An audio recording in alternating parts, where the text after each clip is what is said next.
जे कोणी बघा, जे कोणी काय चर्चा करते त्याला आम्ही बघा खुले आहे, आम्ही ओपन सांगितलं. मकरंद पाटील साहेबांना भेटला का तर भेटलो, रामराजे साहेब आणि मकरंद पाटील आणि शंभूराज देसाई निवडणुकीच्या आधी बसले का तर बसलो, चहा गोड होता का तो होता.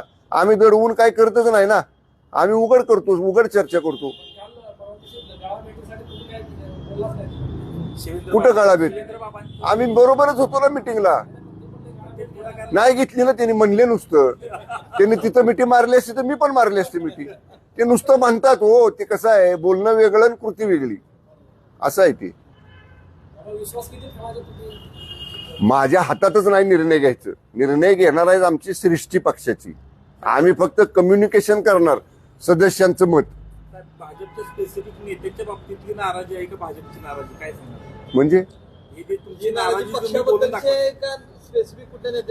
नाराजी काहीच नाही आमची, कुठं नाराजी आहे दिसते का आमच्या चेहऱ्यावर? तुमची जी आहेत ना ती भडक वक्तव्य काल आमच्या चेहऱ्यावर सांगलीमध्ये पण तुमच्याकडून काय भडक, काय नाही. तुमची नाराजी नसेल, पण एकूणच निवडणुकीला जसं तुम्ही जिल्हा परिषदेच्या सामोरे गेला त्यावेळी तुम्हाला एकटं पाडलं गेलं. शिवसेना एक वेगळ्या पद्धतीनं लढली गेली. पाटणमध्ये सुद्धा तुम्हाला कोंडीत पकडण्याचा प्रयत्न केला गेला भाजपकडून. एवढं सगळं झालेलं असताना तुमची भूमिका अजून तुम्ही स्पष्ट सांगत नाही. बघा, मी तुम्हाला तुषार आठवत असेल तर बघा, मी प्रचारात सुद्धा मला एवढी माझ्यावर एकेरी टीका झाली, काय काय काय काय विश्लेषण लावली मला, अगदी एकेरी उल्लेख झाला माझा.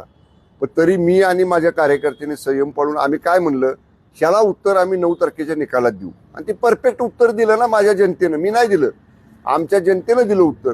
त्यामुळं त्याला ज्याला समजायचं त्याला समजून गेलं काय आपण बोललो, त्याचा काय, त्याचा परिणाम काय झाला.